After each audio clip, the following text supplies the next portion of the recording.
Hey everyone, I want to take the time and welcome you all to my channel. Today is just for you to take the time out and chill and draw. That's all I want you to do. So take your sketchbooks, take your pencil or your pen, whatever you're drawing with, and I'm going to show you how I like to start a drawing. Let me move this up a little bit so you can see. Kind of a tight quarters around here, so I'm trying to zoom in as good as I can so you can see it. I'm going to start with a ground plane. Whether or not I'm going to stick exactly to that ground plane, I'm not sure. But the point is, I want you to see how I build up a soon-to-be detailed pencil illustration of a creature that I am just making up on the fly. And I'll explain the thought process as I go along with it. This is going to be a longer lesson, so those of you that maybe you want to skip around, that's fine. I have some timestamps in here. But if you want to see the entire process, which I recommend, because let's be honest, a lot of artists out there tend to want to skip certain steps because they think they know what to do and then they end up missing it. Okay, so grab your caffeine too. If you haven't had caffeine, if this is early in the morning for you, hopefully we're going to help you start the day off right. Now, I'm doing something which is similar to my thumbnail process that I have been doing on my channel. The only difference is that this image is going to be much larger. So I definitely recommend looking at my other videos where I'm scribbling and maybe putting in some random shapes. This time around, I'm putting in some random shapes, but the markings are going to be a lot larger and more prominent on my sketch page. So the other thing is, I have to force myself to commit to the markings that I'm putting down. So what does that actually mean? It means that, one, while I do have this for an emergency, I'm not going to use it. All right. Instead, that was an eraser, by the way. Instead, I'm going to have it over here, and I'm just going to embrace what I am actually putting on the page. See how light all these strokes are? You guys probably can't even see this yet. That's the point. I want you to watch in real time as I build this up. I don't even know what kind of creature this is going to be. Pretty unconventional from what I have been doing lately, and what I have been doing lately is more scary demonic stuff, humanoid things. This one could be considered bacteria-like, and I think these are a lot of fun too. Speaking of bacteria-like creatures, study plants. Those of you that may be struggling with collecting reference and knowing how to and what to collect, just study plants. There's a lot of crazy plants out there, exotics from other countries, and the shape language that happen in a lot of those are really, really cool. Okay, you can see here that these shapes are starting to come out now. I have some claws coming out. Now, the thing is, it is tempting to make this just one giant insect, but I'm not going to make it an insect. Instead, I'm just going to take design cues from insects, and I'm going to pretend that this creature is something on an alien planet that may be growing in what is equivalent to one of Earth-like jungles. Okay, how cool would that be, huh? I mean, of all the billions and billions of galaxies out there and stars where there are suns and exoplanets that are just kind of floating in the middle of nowhere, think about all the possibilities of life out there. Bacteria, intelligent life, semi-intelligent life. Maybe a lot of the stuff out there is kind of dumb, but they don't know. They're just evolving on a planet. So like there could be like dumb plants growing for all I know. Okay. So let's get some other claws out here. So I want to explain what I'm doing now. See this ground plane? I'm going to make it just a tad darker so you guys can see it. Right there. This helps ground my entire creature. It helps me realize where the limbs need to go in order to, one, grip the ground, and two, how much space it needs to take up width-wise in order to have a good stance on the ground. It's kind of like the chassis for a car, you know, or just the width of a car in general. Does it look like it's gripping the road? You know, you look at those awesome sports cars, the Formula One cars, they all have very wide bases, and there's a reason for that. Wide, low bases. You know, you don't want an updraft underneath the car. You don't want a weak stance on the car, or else it'll tip over. Same thing happens with creatures. Okay, we have an interesting one here. Now, I am so tempted, and I don't know how I'm going to do this, to put a face right here. I just want to put a big demonic face right there, and I am telling myself, Bobby, do not do it. Instead, I'm going to try to make things a little bit more interesting. What if, instead of a giant claw right here, we'll put a cluster of maybe the beginnings of a claw. Maybe it's like a hand. I don't know. Maybe we'll put 2 right here, and then it will not be symmetrical. Okay, so instead, we're just going to put 2 right here, kind of like a giant random bacteria parasite. There we go. That's the word that I was looking for, parasite. It's just like a parasite growing. You see all these light lines back here? These, I'm not really sure yet what I want to do with those, so I'm keeping everything as light as possible. Those of you that are drawing along with me, make sure that all of your lines are light right now. The other thing that I want to mention, and this is something that I'm super excited about, and I just started my own Patreon. Yeah, I've been asked about this for so long, past couple of years. Like, when are you going to start a Patreon? When are you going to start a Patreon? I actually had one years ago, but you know, I invite you to stick around and watch this tutorial if you enjoy what you see, you enjoy my channel, but you want behind the scenes on my client work and how I paint digitally and doing all my bone anatomies and how I start the week off with my sketching and my client work. I invite you to join my Patreon. You can even join it for free, just to look at the stuff. And if you want some extra cool stuff, obviously you can partake in some of the tiers, and it's totally up to you. You know, you do it when you're ready. But I just want to throw that invitation out there, because now's the time that I really explain more in depth about my job and about my you know, what I do on a daily basis. So you will definitely get rewarded if you subscribe and if you you know, join my Patreon. All right, enough of that. Let's get back into the creature here. So we have some claws, but the thing about these, have you noticed that not one of them is doing the same thing? And if I find that one is, I may need to change it. So for example, I have one smaller one here, one larger one, but they're kind of mimicking each other. So what that means is maybe I'm just going to kind of wrap in that claw a little bit more so that this one is different than that one. It's all about adding interest. It's about adding chaos. All right, so up top here, it's kind of like the opening, or what would be like a pod opening up. Maybe the face is up there. Maybe it's kind of like a mini Sarlacc pit. Those of you that know Star Wars, know Return of the Jedi and all those really cool creatures on there, you know the Sarlacc. There we go. Okay, now we're getting somewhere. You see how each curled appendage is not the same? Just look down at your drawings right now, everyone, and ask yourself, does my creature look constipated? Is it stiff? Is it doing the same thing in all of the different parts of the body? If it is, maybe you can change it up a little bit. Okay, look at these little claws that I'm adding down here. I added this one coming at us. The one next to it is slightly bent in. The one next to that is going to be smaller but bent in the opposite direction. So even that has some asymmetry to it. That's what you want. And look at the big bulbous shapes here to the actual body. I got one big one that I started with, very egg-shaped.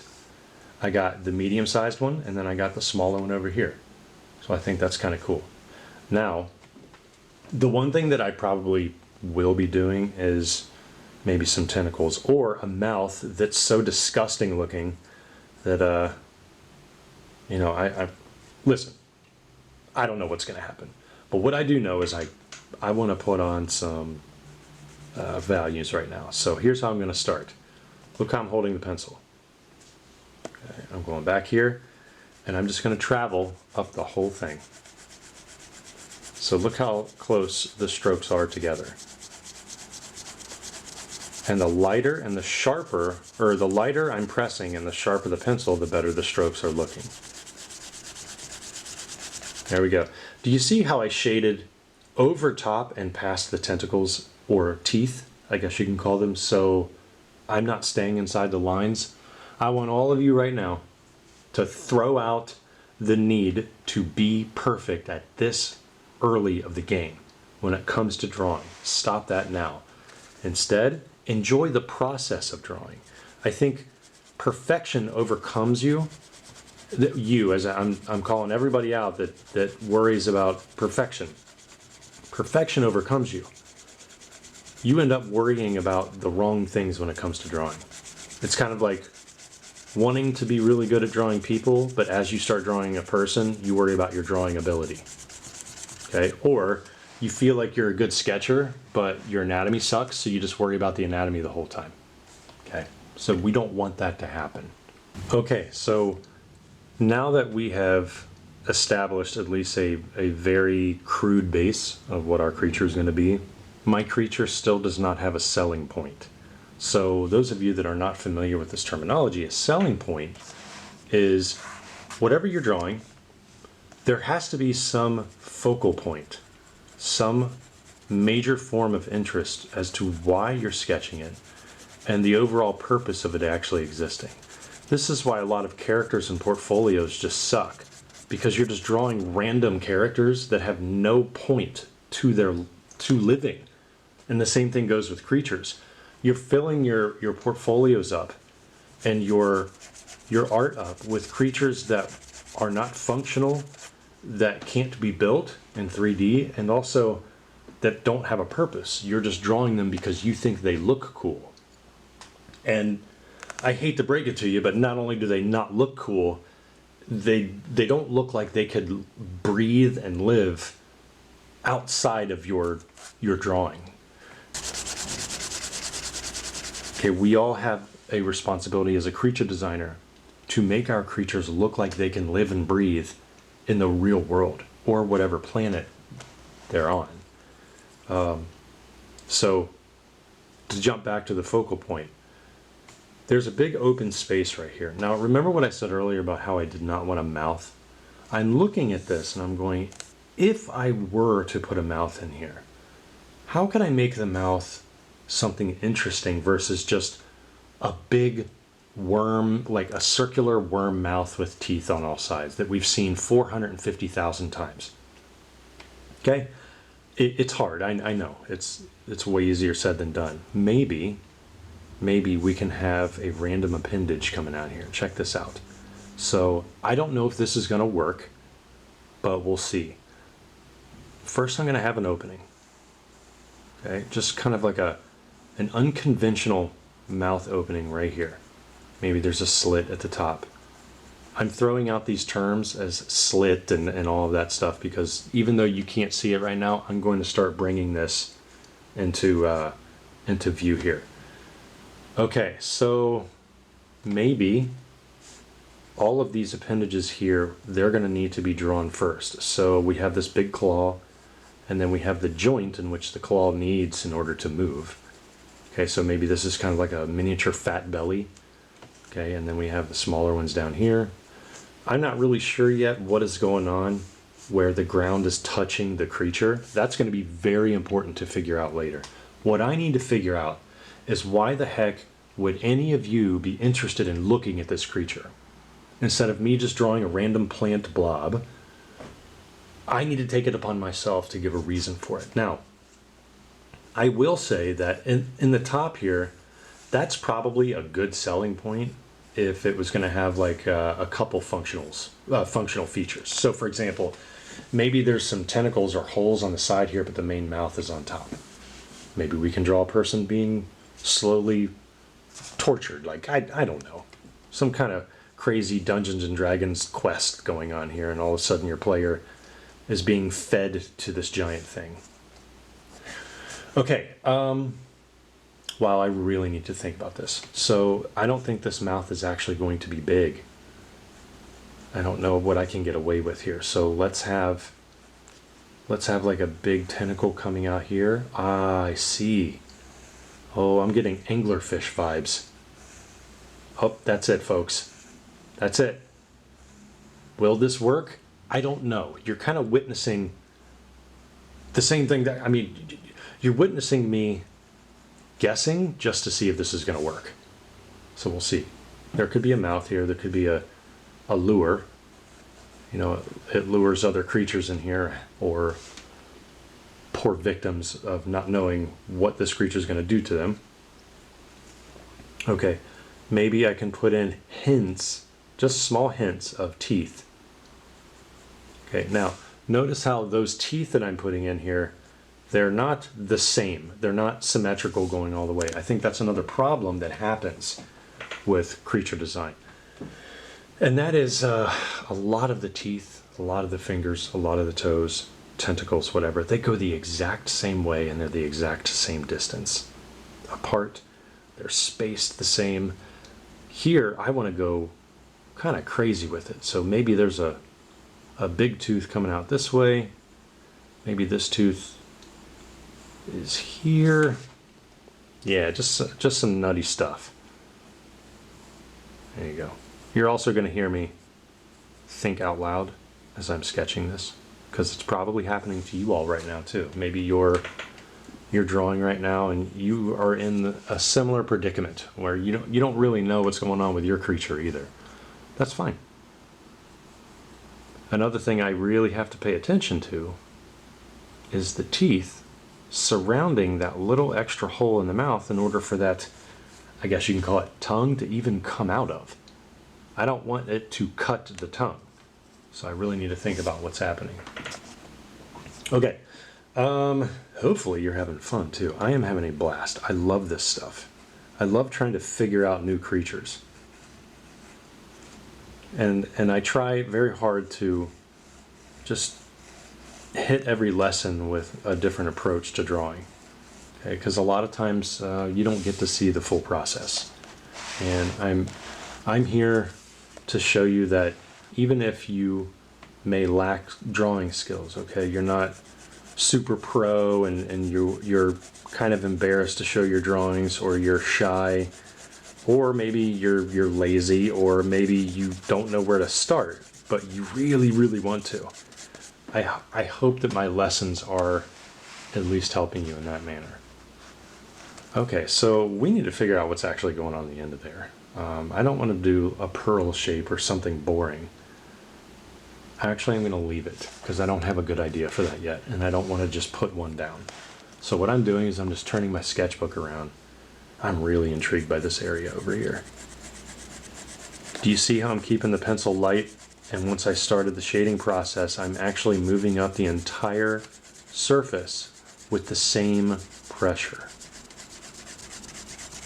So depending on how long you guys spend on your drawings, let's say that you sit and you draw something for 6 straight hours. I'm just throwing that number out there. 6 hours, okay? There's going to be opportunities where you're going to be shading in different directions to cover an area over 15 to 20 times. Literally that much. Because as you see here, there's still strokes showing in different directions where it's not full yet. This is where the bad habit of smudging with a blending stick or your finger and trying to blend it with other means, that's where that comes into play, and you don't really get an authentic coating of graphite. There's nothing wrong with blending sticks, no. I just want to throw that out there. It's very easy to take your finger and to wipe across there and be like, I'm done, I shaded. It's like, no, you're ruining your drawing is what you're doing. Do not use your fingertip, ever. You don't want those hand oils or skin oils on that page. Oh, and by the way, did you notice, as I've been talking my process to everyone, how I started over here and I kind of got sidetracked into another area? It's okay. It's okay. This area that I originally committed to, and if you guys are doing the same, you're going to come back to this with a fresh set of eyes. So it's good to kind of work your way around a drawing. Now, there is something to be said about committing to an area and not letting up until you finish, yes.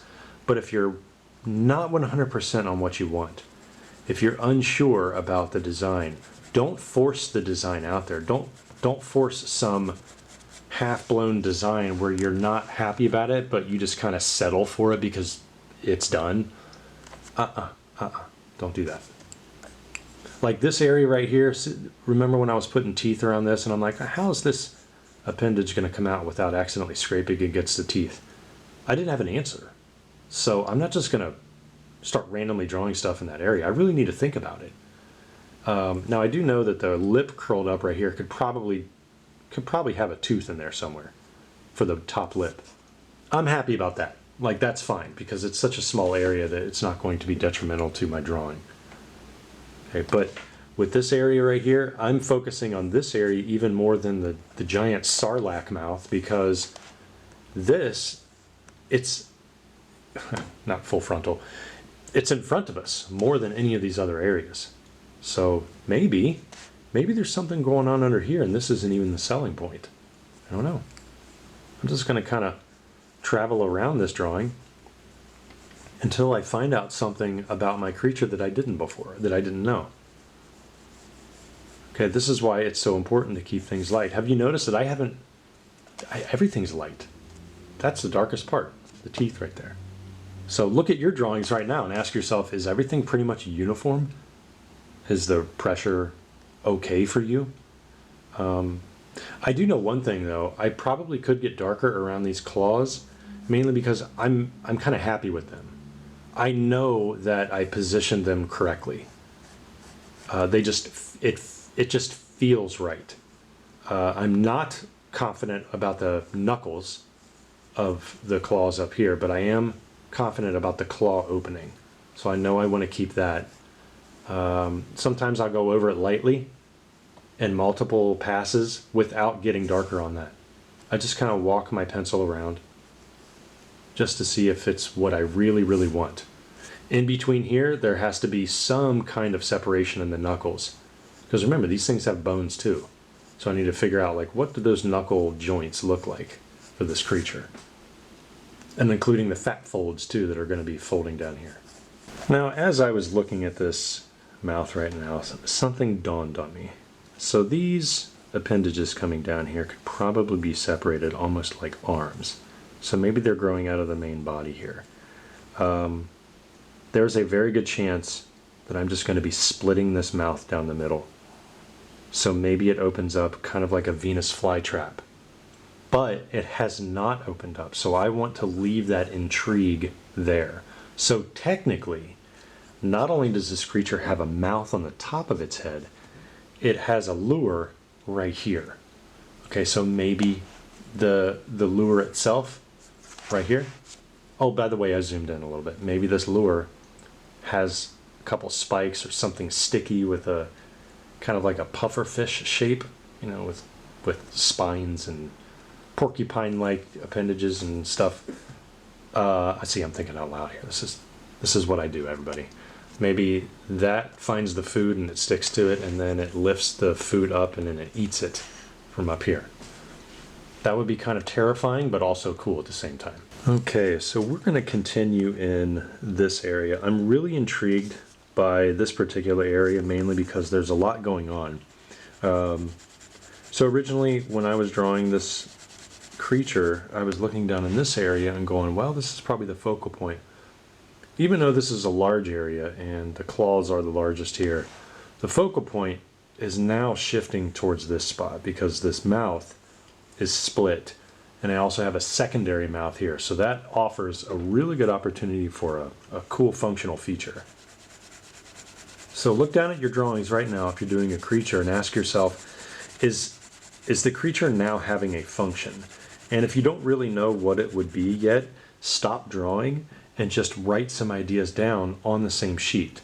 So for example, up here you could do something like snatching. Okay, you could look at double mouth. So we'll just put a little hyphen there, double mouth. And I could put poison down. Okay, so I'm just listing all these cool ideas that could be associated with this creature because I haven't decided yet. All right, but what I do know is that mouth is going to be split right here. And I'm probably just going to have teeth without any real lips or anything. It's kind of like just a big toothed hole right in the top of the head. Okay, so down here, into this slit, I need to figure out how that is actually going to open. So I'm going to keep it a simple slit like this, but maybe bend some skin and some fat folds around that split. Let's put in some more shading here. And as I'm adding more and more details on this drawing, you'll probably know, or you'll probably notice that I'm just turning my sketchbook slightly in different directions so I can smooth out the shading. Even with me going over this 4 or 5 passes now, since the first time I started this drawing, it's still not enough. So this is one that's going to stay pretty light. And I'm going to keep the strokes close together, but light. See how I haven't gotten darker on anything? I'm just keeping everything as this faint gray almost. I'm pretty happy with the slit, so here is where it's okay to get a little darker. Now with this 4B pencil that I'm using, it's one of the reasons why I love them so much. Because I can get pretty dark with it and then I can get as light as I want. I tend to control my shading with small circular motions like this. Very, very small circles, or ovals I should say. And it really helps. Now there are some areas down here, if you have come this far in the drawing and you're watching me do this and you have something similar, there are going to be some big folds down here where I know that it's going to be pretty dark in between the skin. So I'm just going to darken up some of these folds and kind of fade off the lines. Just like that. That's all I want to do for now, because what's going to happen is I'm going to end up shading on top of that again. See guys, this is when layering really comes in to play. And patience. Patience is key. It's paramount. Look at this area. See this area right here? I've hit this area more than any other on the drawing. Of course, I'm slightly zoomed in now so you can't see everything, but this is when all of the shading is really going to start to look smooth. Okay, let's see what else I can do to add to the depth here. Of course, this giant nail, see I'm pushing against this paper, the giant nail could get a darker outline, but I don't want to outline it too much because I don't want it to be cartoony. Remember, I'm going for realism, I'm not going for cartooniness. That's just my personal preference for this particular drawing. If you guys are drawing and you have a more of a cartoony style, you can still get some realistic depth happening in there. But if you're going the illustrative route and you really want it to pop off the page, try outlining less and use your values more. See that little area right in there? That's when I'm really going to start walking. That's when I'm really going to start working in some of the shading. And this is when I can grip the pencil a little tighter just to control it. There we go. Now it's starting to build up.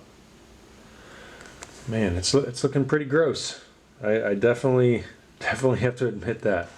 Here's another thing that I like doing, where if I'm pretty happy with what's going on down here at the bottom, there are small areas where I know that no light is touching. And I'm just going to darken some of the areas here. Now these are random spots. These are not exact, like, oh, I know exactly to put this little dark spot there. No, I'm just looking at the shape of the body and be like, well, the appendage is coming down here like a little knuckle joint. or the skin or whatever it is, and it's touching the ground there, I'm just going to put a darker line in there and kind of fade it off. That's when I know, hey, the least amount of light is touching on that particular spot. See this nail here? See that dark part there? The nail is in front of it. That means the nail is coming at us. It's longer, so that means this part's in the background. Okay, the nail is going to be even darker, and I'm going to start dark, and I'm going to get lighter. And look at that. See how much that added depth? And I'm just going to take my pencil and I'm going to darken the tip of the nail where it's touching the ground, and I'm just going to fade off some shading, small marks. And then I'm not done because I'm going to hit it at a different angle. There are some parts where the area is so small that holding your pencil like this to shade, it won't work anymore because it's so small. So that is when you can just use smaller controlled movements, and then you'll be able to shade it. Right like that. Turn the direction again. I might get a little darker as I come up that nail.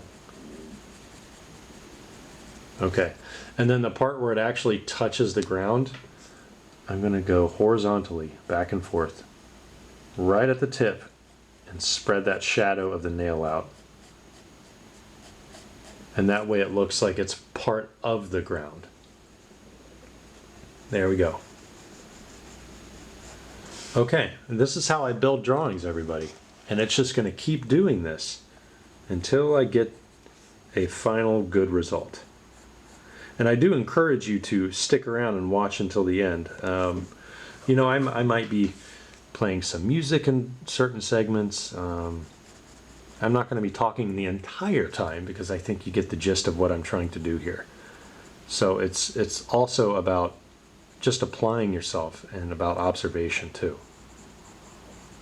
Check the links in the description below for one, my Patreon that I explained earlier, but two, I also run a Creature Design Workshop Discord.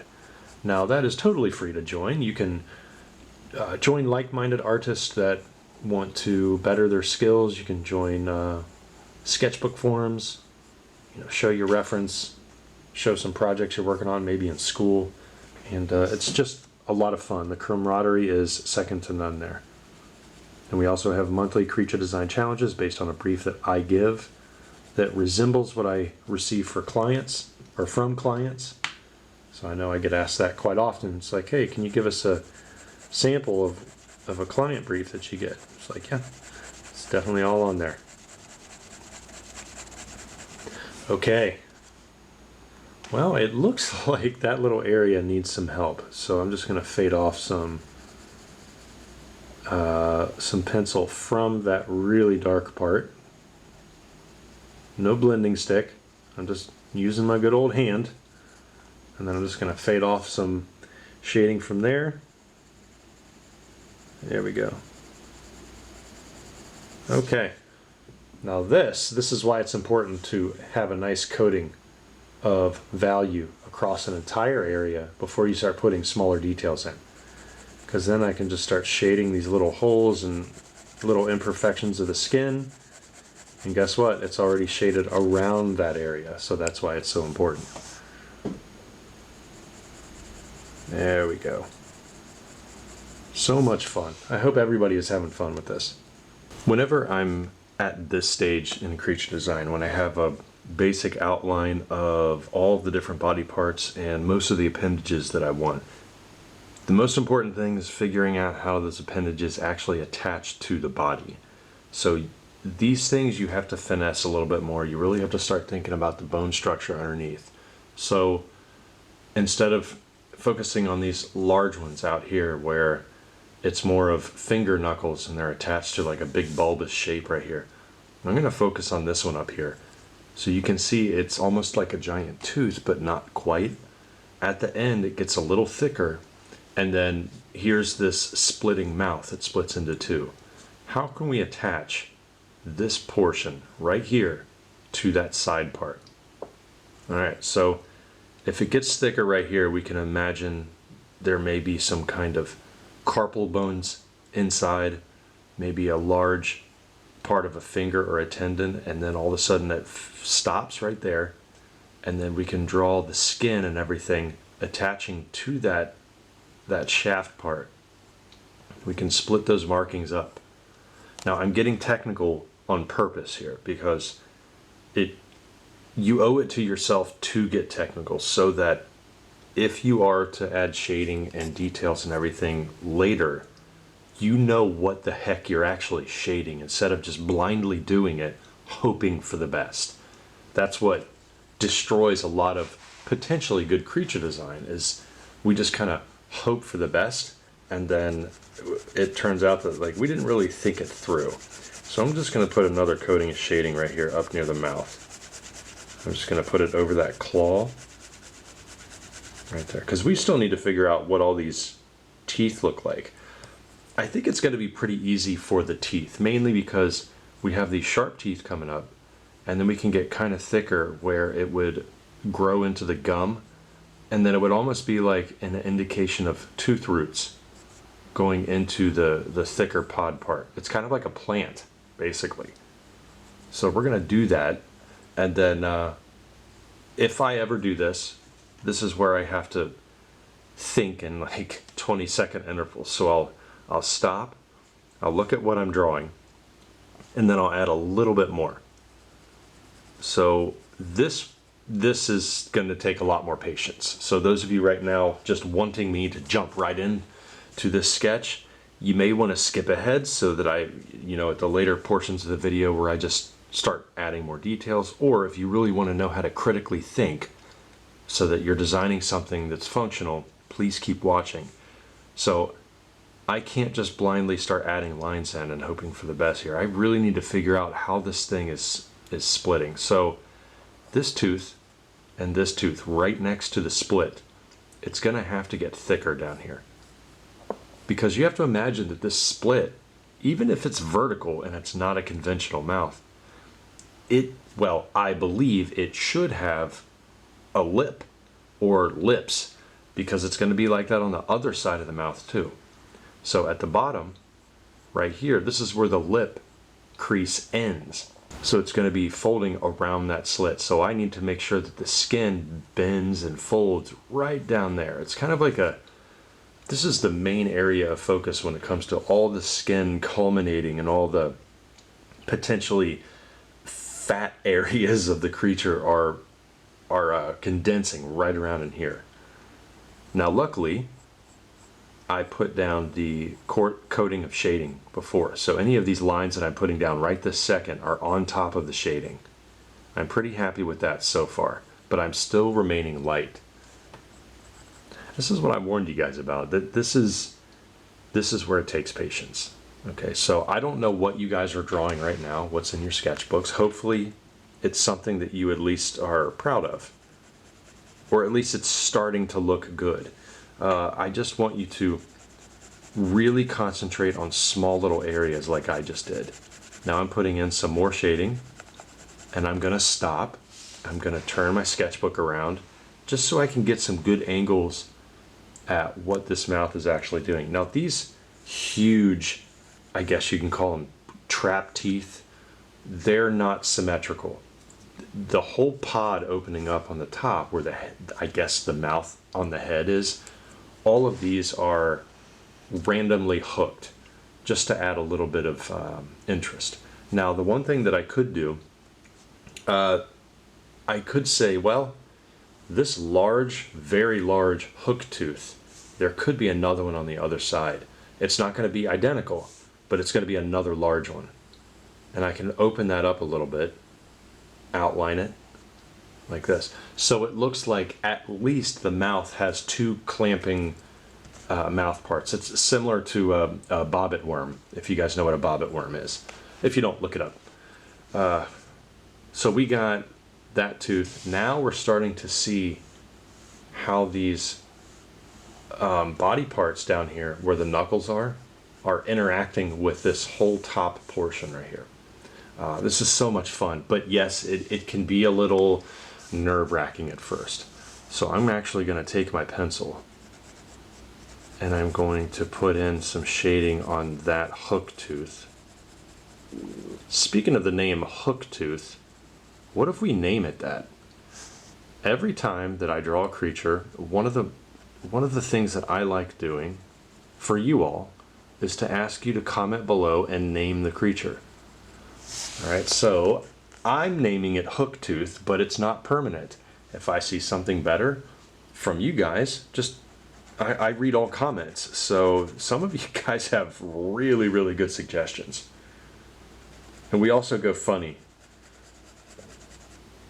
So instead of calling something by a technical Latin root, where it has just like a very scientific genome name, it could be John or Susan or something. But it even those kind of names for intricate creatures, it has to fit the design. So it has to look like a Butch, or it has to look like a George, and they don't always. Okay, there we go. So you can see here how I'm turning. Hopefully it's in focus for you guys too. I'm turning the page, and I'm just going to hit this at a slightly different angle. Now, see how skinny these hooked teeth are? My shading is about to go over top of them, and it's not going to stay in the lines perfectly, but I'm not pressing hard. See how it's going outside of it? Now, I feel myself losing control of my pencil strokes as it gets to the tip. That's when I'm going to stop. My hand isn't moving comfortably as I stretch my hand up. I'm going to stop the movement, and I'm going to turn the sketchbook so that I can continue that comfortable movement. There we go. Because my hand moves a certain way. Everybody's hand right now moves a certain way to form the best lines possible. So this is going to be a controversial / polarizing subject within the art community.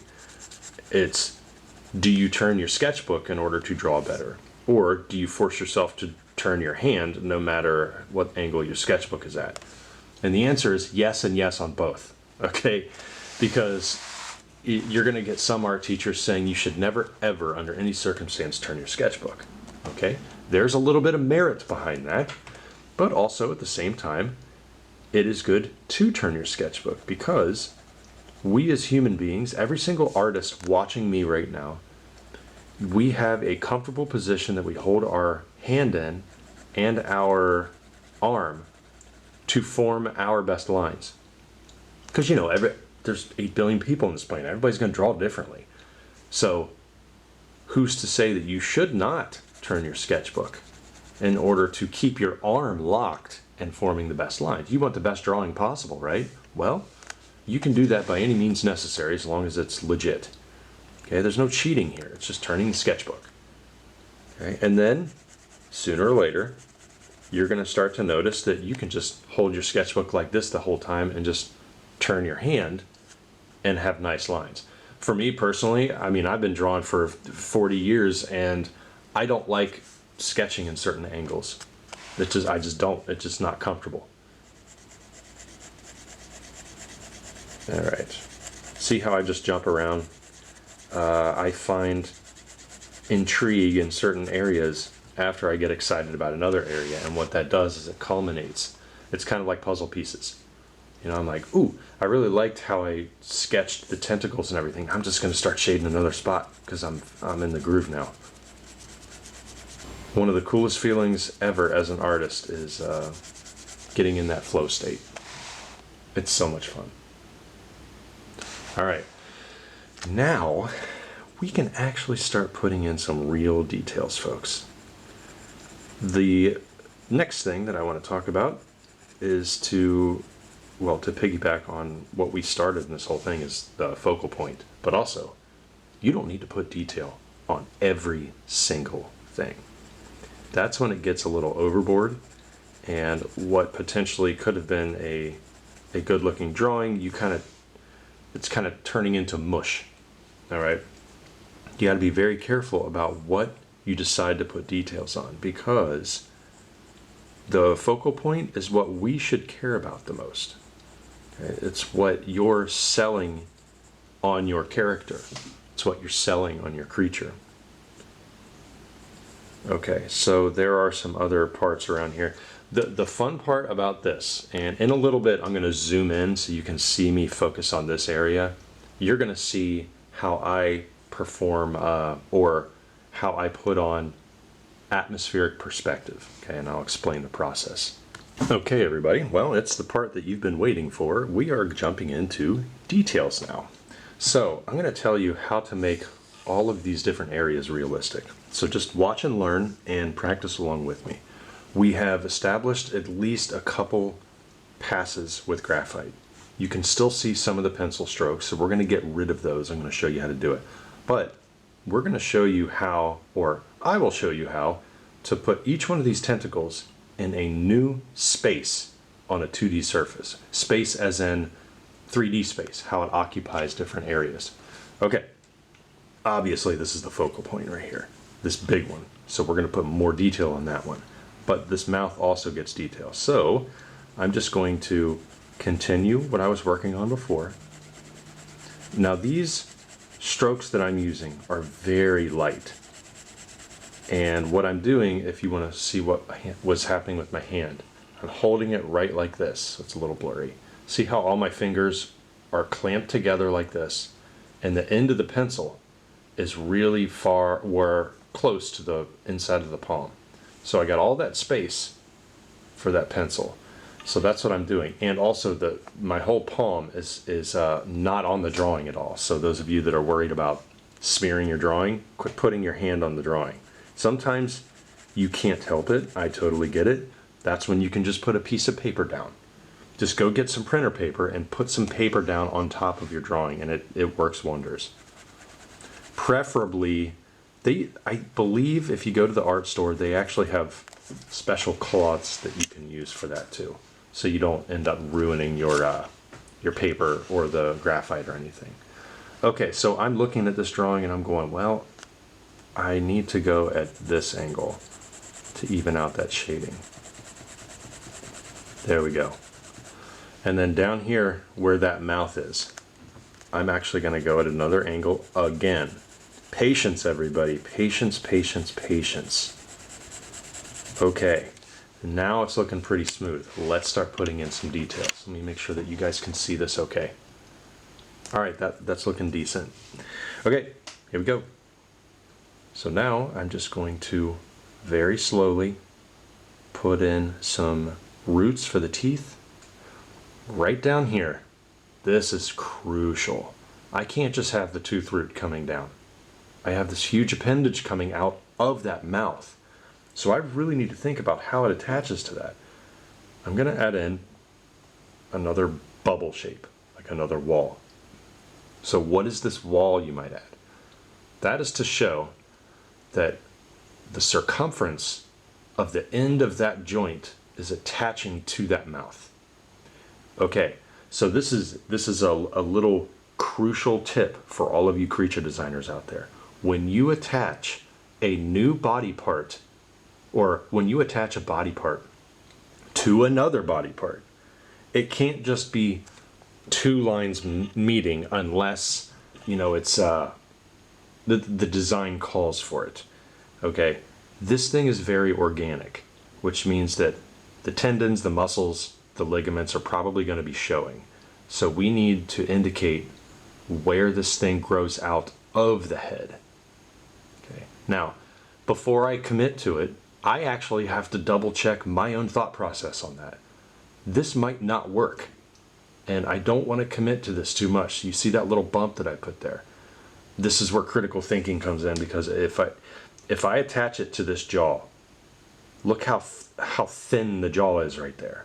There's no way that jaw is strong enough to hold that appendage. So I actually will probably bring this finger all the way down into the fat fold. Now, why am I doing that? It's because inside the body here, so let's say all these knuckles, like all of these huge body parts, these bulbous body parts, underneath it is going to be the joint. I can kind of get away with saying that it's there because I'm making it look like it's going underneath everything. So we, as the viewer, are going to use our imagination to say, okay, well, that's where the knuckle's going to be. what that does, then it allows me to keep the mouth and the appendage separated while still looking believable. Okay, because what's happening is, like, this is way too thick. It's no different than drawing a creature head that's too big for a skinny neck. Okay, this hook tooth is way too big for this mouth to have attached to it, so it's not going to work. So I need to make sure that I just continue these teeth roots coming down. I may split some skin on the side here, and this is where I have to methodically place in some of these wrinkles. This is where I'm going to use black Prismacolor. I believe I have some up here. Yes. Okay, so this is a little trick that I like doing. Those of you that are new to my channel that have no idea what I'm about to do, black Prismacolor is a colored pencil that you can get separately from a whole pencil set. It is wax based and it helps keep the graphite down, but also you can get super black with it. So inside the mouth crease, where the least amount of light is penetrating, I'm just going to color in the corner black, and then I'm just going to use tiny circular motions to fade off the black Prismacolor into the rest of the mouth, opening up, and voila. But I'm not going to get black inside that little tip, that little crease right there, only the mouth, because I want to keep the contrast going. Okay, we're getting technical, aren't we? Yeah, that's what I love about creature design. Getting technical for good reason. Let me make sure that paper doesn't bend. All right, so now I'm just going to put in some more value on the teeth only. So the teeth are going to be slightly darker than the skin. Now, this tooth is in front. Then you go back. So that means this is going to be the darkest one because it's going to show up more. Just a little bit. You don't need to go overboard. This is going to be slightly lighter. This one is pretty dark, which means that this one has to be darker than that one. And I have to get even darker in the front. There we go. We just put all of that in check. So now it has super black teeth right up there, and that's totally fine. This one is going to stay shaded, or faded, I should say. And we're just going to hint at some mouth details in the back. Okay, see these two values right here? Okay, this hook tooth, I'm just going to keep light. I'm just going to keep light because in the back, that's more filled in. So maybe this is a lighter tooth. The core shadow isn't even going to happen until over here. So I'm just going to kind of brush in the core shadow. Right, like this. Okay.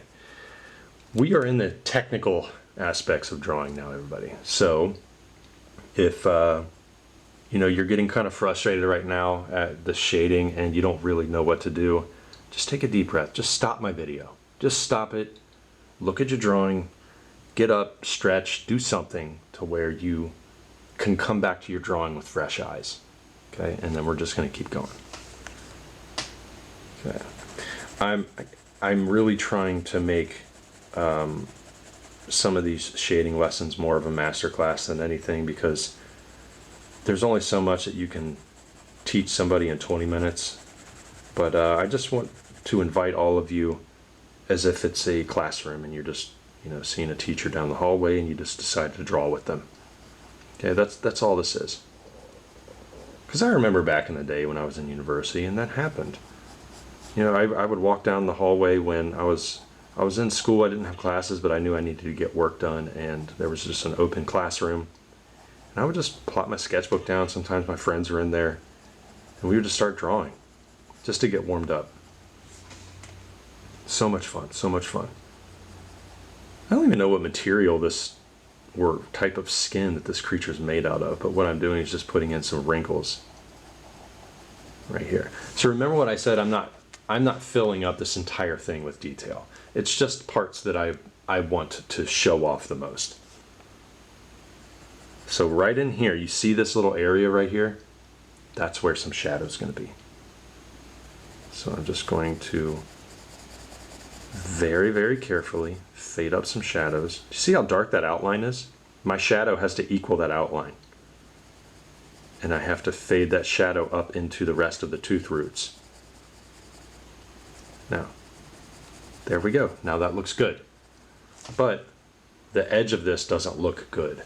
It's a little too outlined. So what I'm going to do is I'm going to use some circular motions and kind of put some imperfections in the tooth root. Just to show like, hey, there's weird organic stuff going on in there. So, and again, like you don't have to be perfect, everybody.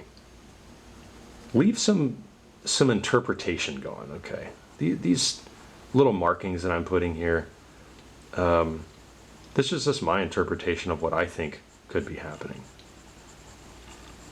But I think one of the problems, well, one of the many problems that I've been listening, is that when beginner creature designers start drawing body parts and they're touching other body parts, you know, like knuckles touching each other, tentacles touching the skin, there's no interaction between the two. It's almost like cookie cutter. Okay, so like right now, we got this tiny little crevice in here. We got this huge hook tooth. We got these knuckles. And then we got the almost like the top portion of the head here. Okay, how is that interacting? So the skin is splitting. Okay, the knuckle skin right here is splitting too. So there's like a lot of valleys inside here with all the skin just being bunched up. And the shape of this creature is being hinted at, but it's not being illustrated completely. That's what you want. You want to build intrigue like that. Okay, let's see. I don't want too much shading on top of that knuckle, mainly because it's catching light. So we'll figure out what to do there. You notice we have not used the eraser, everybody. You don't need it. You don't need the eraser if you just concentrate on what you're doing. And you don't obsess about being perfect. Then you'll never ever need the eraser. Okay. This part's going to be crucial because all of these are in different areas in the air. All right, so once we move up here to this area, all the tips are going to be slightly darkened. And this is going to help separate them from the spacing in between each one and also just let you know where they actually sit. Now, I'm not I'm not heavily outlining them. All I'm doing is just adding like a brush of graphite across there. Just like this, very, very light. So everybody, if you're doing something similar to me, if you have a tentacle that you're drawing, a tooth or something, or a claw, just make sure that you keep the strokes really, really light. And then you can move over here, or I will move over here to these. I'm not trying to be perfect either. I'm just indicating where the tips are. I haven't gone into detail. Okay, so now we need to, oh, this one. This one probably should get a little bit more. Tiny little circles. And then of course, this one too. So you see this tentacle is in front of that one, so that one's going to be darker. So instead of erasing something, I just adjusted based on how hard I'm pushing. And the same thing goes with the tip of this one. This one's in the front of everything. So this one is pretty much going to be as dark as that front tooth. It's pretty much in the same plane. So I'm just going to darken that part up and then fade it off into the rest of the tooth hook. I keep calling them teeth hooks. Probably because that's the best bet. Okay, so after that, then we can start putting in some more details. And I really like this one in the front. So I'm just going to keep playing up that core shadow there. Now, the one thing I do want to mention is that I'm not going to be speaking for this entire thing, so I also want to give you guys some time to relax and just watch me do it. So I'll play some music here in a moment. You know, I understand that these lessons can be taxing on your patience, even for the most patient people. Drawing takes a lot of patience, so I'll try to explain these processes as best I can. Like this. Okay. So as far as atmospheric perspective goes, see that cluster right in there of where the tentacles are coming out, but you don't know what they're attached to. It's kind of all the same. We're going to lightly hint at the wall of the giant mouth. Very light. Okay, and then I'm just going to bring some value back up into the mouth. So I'm going to go upward. I'm going to darken that tooth. I need to see which tooth is lined up where. This one's in the front. I'm going to darken that one, make sure the next one is not as dark, and then so on and so forth. So this one should get a little darker,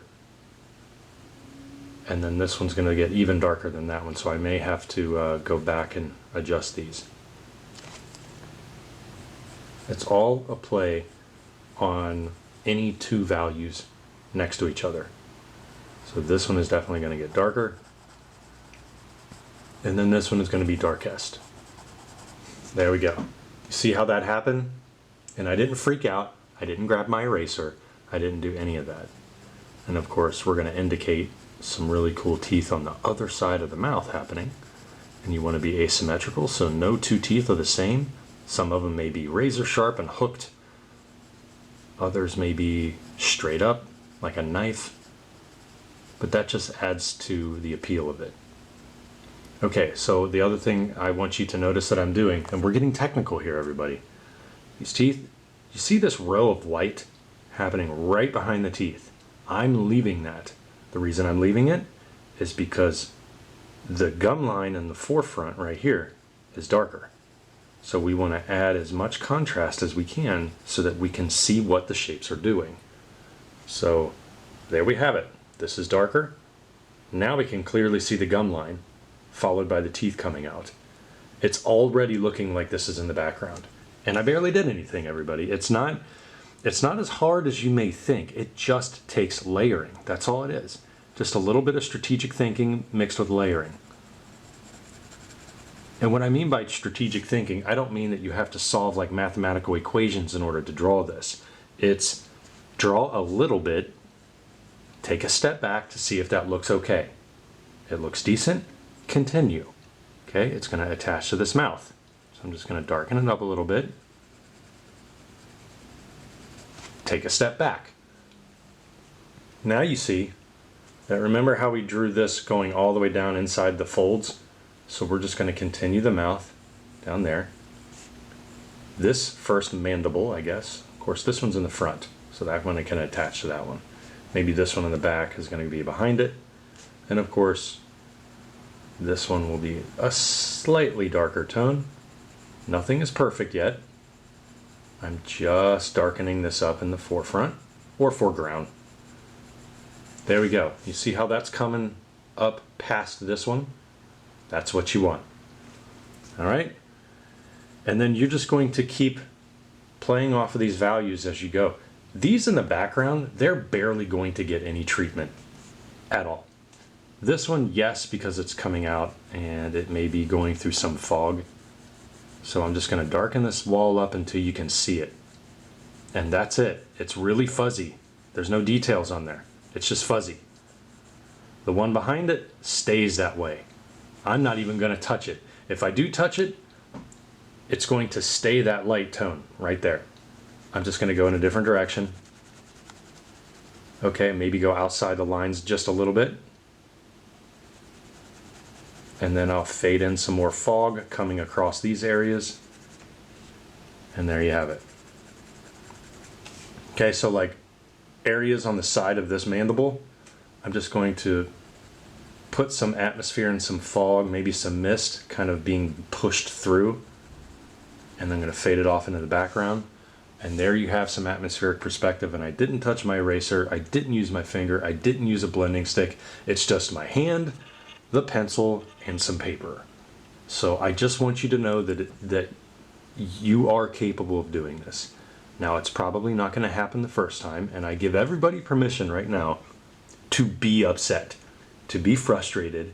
You have to go through those emotions because, listen, drawing isn't super simple, okay? It takes time, it takes process, it takes patience, it takes due diligence. However, I just want you to know that little by little, when you add in those baby steps, they start to accumulate and you're going to start to see your skills gradually improve. Sometimes you're going to hit a milestone and it's just going to be like an overnight thing, like an overnight sensation, a one-hit wonder maybe. Well, no, not a one-hit wonder because you want to keep doing it. You know what I mean. Okay, so here I just want to make sure that everything is smooth on this one. Right, like that. So one thing I do want to mention before we go again is, if you're interested in more behind the scenes on what I do for a living and how I look for reference and how I explain anatomy and really in-depth lessons, feel free to join my Patreon.